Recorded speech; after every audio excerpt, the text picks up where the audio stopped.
योगी आदित्यनाथ शनिवार को समाजवादी पार्टी के गढ़ औरैया और इटावा के दौरे पर रहे।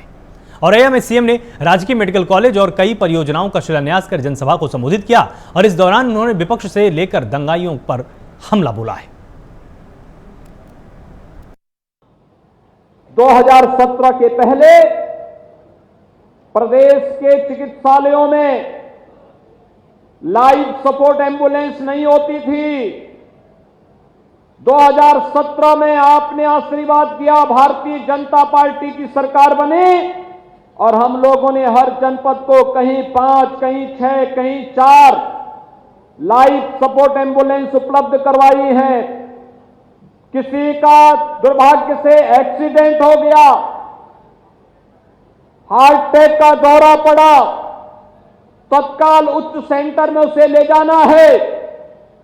इस एम्बुलेंस की बड़ी उपयोगिता है, लोगों की जान बचती है और यह कार्य 2017 के बाद हो पाया, 2017 के पहले नहीं हो पाया था।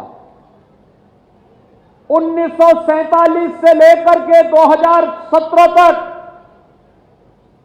उत्तर प्रदेश में भाइयों बहनों केवल और केवल 12 मेडिकल कॉलेज बन पाए थे।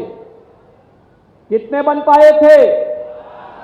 70 वर्षों में 12 मेडिकल कॉलेज। और भाइयों बहनों अभी तो हमारी सरकार का 5 साल पूरा नहीं हुआ और इन 5 वर्षों में ही आप याद करना, हम सभी 75 जनपदों में एक मेडिकल कॉलेज देने जा रहे हैं। कार्य की स्पीड आप देख सकते हैं। 70 वर्ष लग गए, केवल 12 मेडिकल कॉलेज आ पाए थे प्रदेश में, लेकिन 5 वर्ष के दौरान हमारी सरकार प्रदेश को 58 मेडिकल कॉलेज देने जा रही है, जिसमें से 32 मेडिकल कॉलेज पे वर्तमान में कार्य चल रहा है और शेष मेडिकल कॉलेज पर हम लोग योजना लेकर के आ गए हैं। बहुत शीघ्र उस कार्यक्रम को भी लेकर के आगे बढ़ रहे हैं। आज प्रदेश बदल रहा है, प्रदेश की छवि बदली है। पहले पेशेवर अपराधी और माफिया गरीब का, व्यापारी का, बेटियों और बहनों का जीना हराम कर देते थे और आज आप देख रहे होंगे अब तो पहले होड़ लगती थी इस बात को लेकर के कि इन माफियाओं को कौन कितना अपने गले में लगा करके इनके माध्यम से राजनीतिक रोटी सेंकी जाए। आज सबको मालूम है अगर माफिया के ऊपर बुलडोजर चल रहा है तो माफिया के शरणदाताओं के ऊपर भी जरूर चलेगा।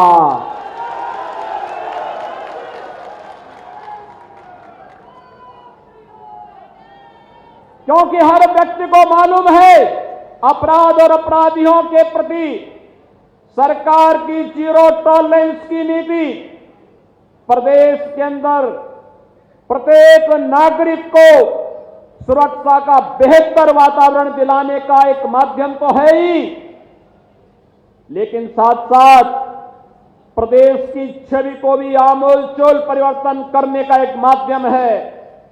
नहीं तो पर्व और त्योहार आते थे, दंगे शुरू हो जाते थे। भाइयों बहनों, कोई पर्व और त्योहार आता था, आस्था पर भी कुठाराघात होता था और छोटे बड़े सभी व्यापारियों की कमाई भी लूट जाती थी। और यही नहीं, आम जन आस्था पर प्रहार होने की बजाय होता ही था। झूठे मुकदमे सामान्य कार्यकर्ताओं और नागरिकों पर लाद करके उनकी जवान को बंद किया जाता था। लेकिन आपने 4.5 वर्ष के अंदर देखा होगा प्रदेश में 4.5 वर्ष में एक भी दंगा नहीं हुआ और जिसने दंगा करने का प्रयास किया उसको 2 टूक बता दिया कि भैया दंगा करोगे तो इसके बाद क्या होने जा रहा है 7 पीढ़ियों का लिख के छोड़ जाइए, क्योंकि वे 7 पीढ़ियां भरते भरते थक जाएंगी लेकिन ये पूर्ति नहीं कर पाओगे। आपने देखा होगा एक संवेदनशील सरकार होती है, संवेदनशील सरकार कैसे आपके हितों के लिए कार्य करती है। बिना भेदभाव के। हमने पहले भी कहा था, हम योजनाओं में कोई भेद नहीं करेंगे, कोई भेदभाव नहीं करेंगे। विकास सबका, योजनाओं का लाभ सबको, लेकिन तुष्टीकरण किसी का नहीं। और भाइयों बहनों, ये विकास की योजनाओं का लाभ का परिणाम आज क्या है? आयुष्मान भारत के अंतर्गत 63,083 परिवारों को 1,53,000 से अधिक गोल्डन कार्ड अब तक जारी हुए हैं आपके औरैया जनपद में। किसान सम्मान निधि में 246 करोड़ रुपए की राशि अब तक अन्नदाता किसानों के खाते में जा चुका है। और भाइयों बहनों, प्रधानमंत्री फसल बीमा योजना के अंतर्गत 1,64,000 से अधिक किसानों को इस योजना से सीधे सीधे लाभान्वित किया जा चुका है। और प्रधानमंत्री आवास योजना में तो आपके इस जनपद में 25,000 परिवारों को एक एक आवास दिया जा चुका है। महंगाई इससे पहले भी बढ़ती थी, लेकिन सरकार राहत नहीं देती थी। आपने देखा होगा, दीपावली के अवसर पर प्रधानमंत्री मोदी जी ने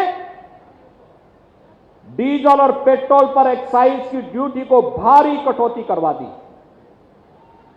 और प्रदेश सरकार ने सहयोग करते हुए साथ में कहा कि डीजल और पेट्रोल पे 12 रुपए हम लोग कटौती करेंगे। और भाइयों बहनों, आज आपने देखा होगा कितनी राहत मिली है। डीजल और पेट्रोल के दाम घटाने से क्या राहत मिली है? सभी लोग खुश हैं। महंगाई इससे नियंत्रित होगी, आम जन को राहत मिलेगी। डीजल आम उपभोक्ता के साथ साथ किसानों के लिए इससे भारी राहत मिलेगी। और भाइयों बहनों, पेट्रोल हमारे युवाओं के साथ साथ नौकरी पेशा करने वाले लोगों के लिए अत्यंत महत्वपूर्ण होता है, क्योंकि उनकी बाइक के लिए, स्कूटर के लिए ये बहुत महत्वपूर्ण होता है। और भाइयों बहनों, 12 रुपए कभी आपने सुना था 12 रुपए की कमी हो रही है, लेकिन पहली बार ये भी कमी की है। यूपी में विधानसभा चुनाव से पहले